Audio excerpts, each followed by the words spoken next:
What's up? Welcome to the Confluence.VC podcast. This podcast is meant to give you a personal glimpse into the next era of investors and operators.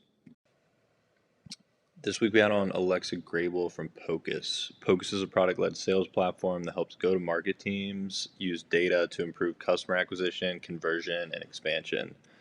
In this talk, we discuss branding as a product-led growth company, biggest takeaways from creating early demand and hype for your product, and extracting value from your cap table even after they've written checks.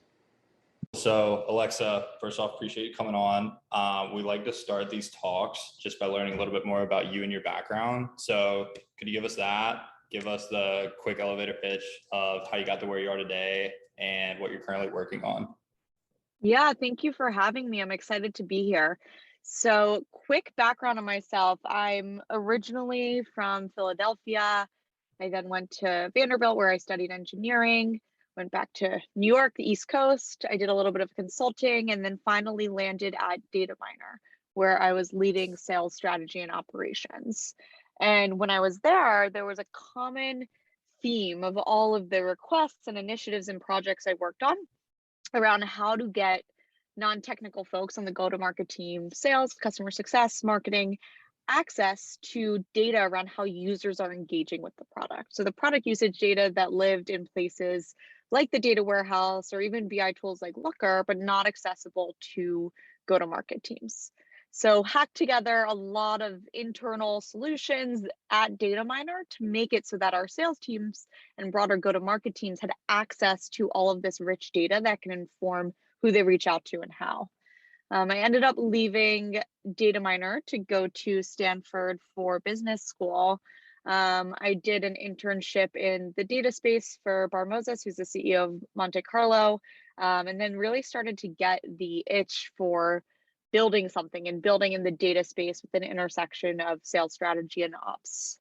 And fast forward a bit, I met my co-founder while at Stanford, and we took a class called Lean Launchpad, where we spent 3 months just going very deep into this pain point. Spent 3 months doing over 300 interviews with go-to-market teams and figuring out how do you get access to data and a holistic view to do your job well. And that is where Pocus was born about a year ago as a product-led sales platform to help the modern go-to-market team turn all of their product data into revenue.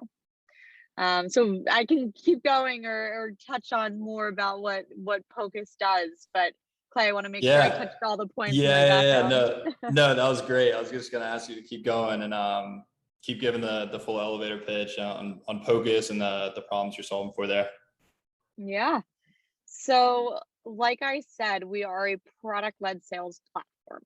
So what that means is we have a no-code application that lets non-technical teams get access and use that data that was previously locked in a data warehouse so that sales teams can use it to uncover the best opportunities and take the right action. So more specifically, Pocus sits on top of both the data warehouse and the CRM. So we combine all the data around product usage. So who's signing up for your product, who's engaging with it, what features are they sharing it, with all of the data in a CRM of customer fit. So industry, geography, company size, persona into one holistic view, and then enable non-technical teams to build dashboards and scoring models and workflows without relying on any engineers. Love it. Yeah, it totally makes sense. I mean, like working in sales currently, like all those are pain points for me. I guess it's like not related to the questions that we shot over to you beforehand, but like, what were some of the, so you said before launching Pocus, you and your co-founder, you went really deep on user interviews, you talked to 300 different people on go-to-market teams. What were some of the main takeaways from those interviews that you really used to mold the product? Yeah, it's a really good question. So there were consistent themes across everyone. If you ask someone, what is your biggest hair on fire problem and what are you wasting time on and where are you leaving money on the table, it all came back to data being locked in a place that is not accessible for them. Whether they say it in a way of, I'm in Salesforce and I can't find the data point about how this user clicked on this feature. Or another way to say it is, I spent the last week just talking to data teams, asking them to pull this one thing for me, and I've been on their backlog.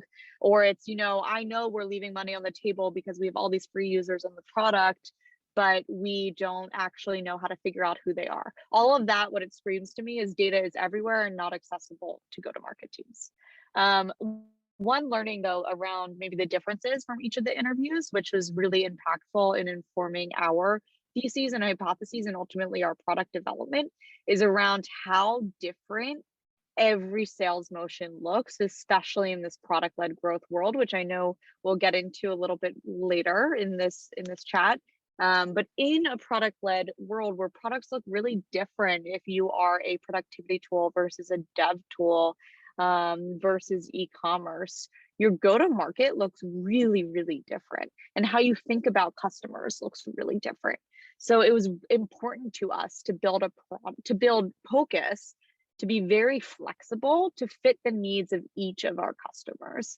So to not have to, put a square peg in a round hole, it's flexible to everyone's business model. Yeah, it's interesting. Relating to that, I have a go-to-market question related to you. Like, have you all determined who the ideal customer is for Pocus yet? Yeah, it's Like, a great like question. narrowing it down more than just like go-to-market teams. They're like a specific sector within some of the ones that you just mentioned that is just resonating with more. Yeah, it's a great question. It's also evolving. So we have clear ICPs around, we started out with sales teams at product-led growth companies. So what that means is someone that has both a self-serve product and maybe another that's free and then paid, or maybe also an enterprise option. And so helping sales teams with that initial conversion from free to paid. But what's been really interesting, although we built the product for that persona and that use case, it's naturally and organically expanded beyond that, which has broadened our ICP. So every time we sell to a sales team, the marketers want to get their hands on it, and customer success for things beyond just that first free to paid conversion, for things going on expansion and upsell and cross-sell and even churn prevention. So how I think about early days is be focused with an ICP, but also be experimental. And what I mean by that is we're continuously setting hypotheses for different personas in different industries and different company sizes, and understanding how does this look different, or does our existing product serve that today? So a good balance of, focus with your ICP, but also be open to addressing different hypotheses and be as kind of agile as possible. Yeah, I love that. That totally makes sense. What's been the biggest pain point of selling to these people? I'm just assuming, like, just within my own world, there's probably a pretty large switching cost just from like moving over CRMs from like Salesforce, HubSpot, wherever this data lives today. Is that probably the biggest hurdle you are facing now, or is there something else that I'm not seeing? Yeah, so we're not replacing a CRM. We are definitely not a CRM. So instead, what we replace, if it exists today, is an internal build out using maybe Zapier plus Looker plus CSV exports. So there's not a rip and replace aspect to it. Instead, it's no longer does your sales team have to attempt to use Looker when they weren't using it anyway. So that wouldn't be the most challenging part yet. I'd say for us, it's a different stage where we're actually still in beta, where we have a wait list of hundreds of companies that are ready to use the product. And for us, it's more about how do we onboard the right partners that can really be strategic and help us inform our product roadmap, and do that as well as going quickly. So be slow but fast in a way. Yeah, no, it makes sense. Totally makes sense. So we touched on it a little bit already, but you mentioned Pocus is a product-led growth tools for sales teams. For those of our listeners just haven't heard of what product-led growth is, could you first explain that, and then also explain just why you're branding Pocus as like a PLG obsessed company? Yeah, I love it. So product-led growth, term coined by OpenView, I believe, several years ago is simply a company can use the product itself to acquire new customers, its end users, and then even go further than that to from acquisition to conversion and ultimately expansion. So you can think of these self-serve viral products like Slack and Figma and Airtable and Notion. But a motion that happens in conjunction with PLG that I get very excited about and Pocus gets very excited about is something that we started coining a year ago called product-led sales. And so product-led sales, a bit different than product-led growth, is when you're using the existing customer base that's on the product from that self-serve motion as the primary funnel for go-to-market. And so what I mean by that is instead of a typical sales motion where you're just cold calling and reaching out to folks who've never heard of your product and maybe taking them out to a fancy schmancy dinner and whining and dining them on the value. Instead, you're saying, look, here's the product, you're going to use it and maybe even use it for free. You're going to get a lot of value out of it. And then you might upgrade to the next tier. And a salesperson in that case can go in and say, I've seen you've been doing XYZ on the product. It would be really helpful, I think, if you try out this new feature or if we roll out an enterprise-wide adoption. And this is how I'm going to benefit you. So very consultative, value-driven, data-driven. And the reason that we're so obsessed with it, and it's what we talk about a lot and have a community around, is that nearly every single tech company has mentioned PLG in their S1 filing in 2021. And all of those PLG companies have sales teams. And what we find is everyone prefers this product-led sales motion. And by everyone, I mean 3 different buckets: the buyers, the sellers, and executives. So buyers prefer product-led sales because they want to try before they buy, and they want to actually be able to test out a product before talking to a human when they're ready. So you can think about us.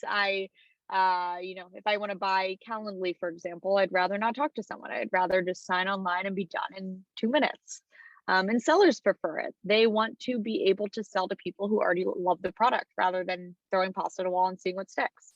And finally, execs prefer it. It lowers the acquisition cost for new customers. You're basically having a full pipeline of customers that love your product without spending tons of marketing and sales dollars to get new folks in your funnel.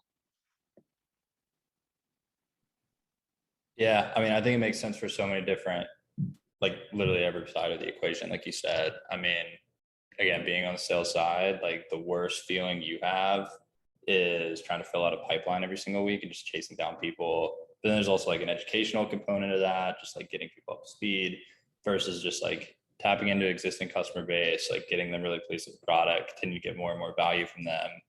I think it just allows you to be more focused, especially as a smaller team, which kind of seems to be like the name of the game right now.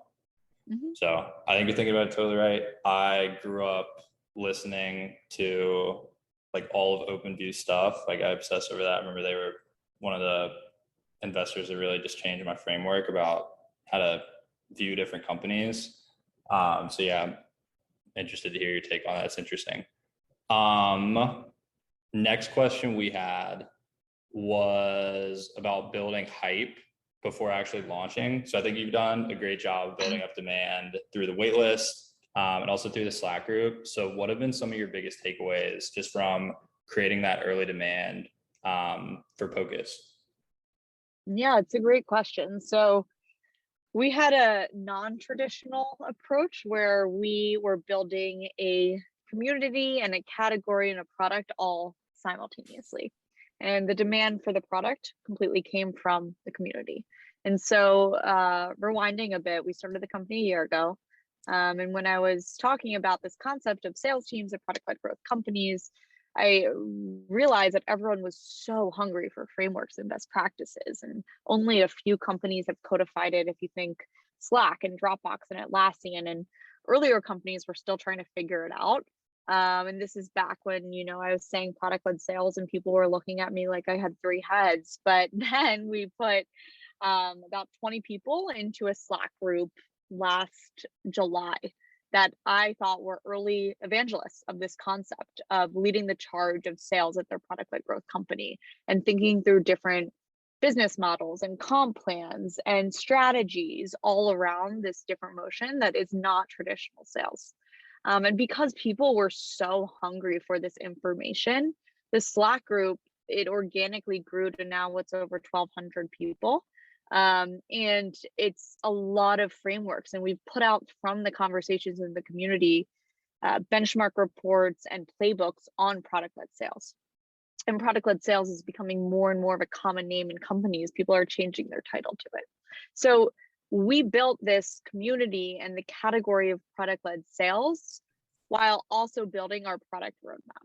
And so what that meant was we were listening to people in the community for what they wanted to hear and what they needed and what they were looking for, and that would directly feed what we built. So it was a very intentional and turning out to be very successful decision that we made to do it all at the same time, because it was one big feedback loop. I think it's super smart.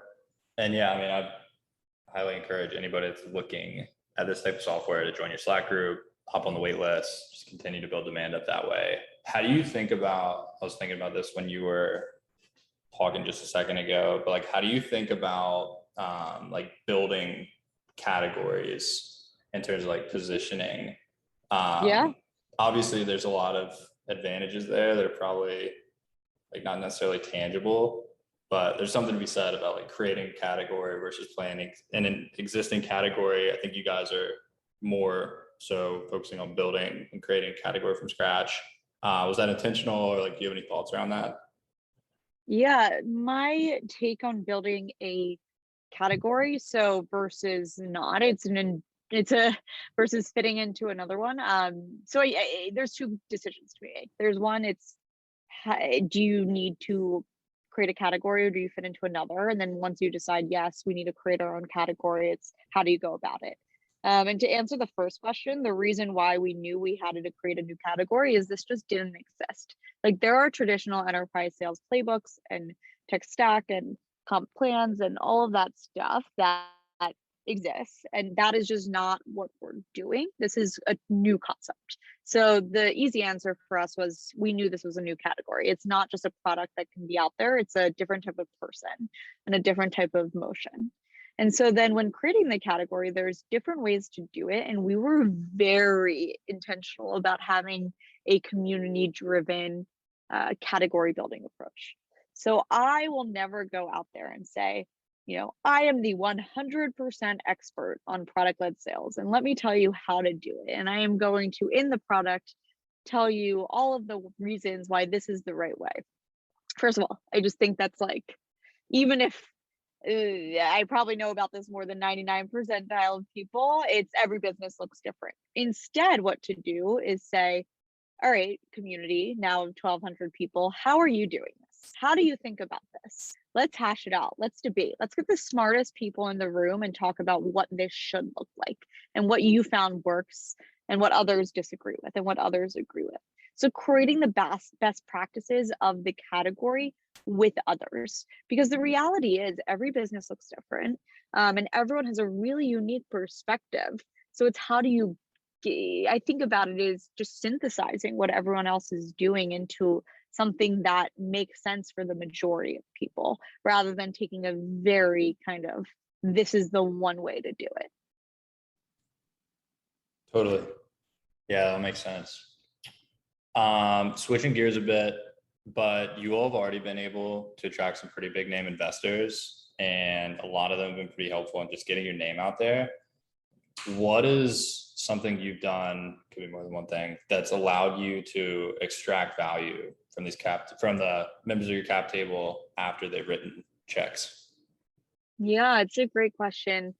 We feel really fortunate to have incredible investors into Pocus, both at our seed and our Series A, both institutional and lots of angel investors. So we strategically took on a ton of angel investors that are all the experts in everything sales, go-to-market, and product-led growth. And so how to activate cap tables, there's, it's something that you have to be intentional about. I think there's a couple things we did that worked well. One is after our seed round, we had an investor kickoff. And so we got all, I think at the time, almost 50 investors, and now there's probably double that. 50, all of them in a Zoom room, and talked about, okay, this is the goal of Pocus over the next quarter, over the next year. This is our longer term vision. These are our priorities. This is what we need help from you with in terms of introductions or folks that we're hiring, and getting all the investors really excited about the future of Pocus, and then also doing what we do best of building a community within the Pocus investors. To people want to be part of something that's bigger than just themselves. And so that got people very excited. And then afterwards is just maintaining those relationships. So I actually am not great at and not a fan of using just investor updates as a way of interacting with investors. I'm actually pretty bad at getting them out consistently. Instead, I like to give folks, have one-on-one relationships with people and understand where they peak and what they're good at helping me with, and giving them updates in that area. So some folks have a great background in sales and PLG. So if I want a customer intro, I'll go to them and we'll catch up. Some are just really good at company building and general advice. Great, we'll go get lunch and brainstorm that. So asking people really specific pointed questions versus only sending investor updates with the general asks, because then no one feels that important. Yeah, I think it's more personalized approach. It's like the best way to actually like build long-term lasting relationships, just like know a person as a person rather than just like a transactional investor. I think it's super smart. Exactly.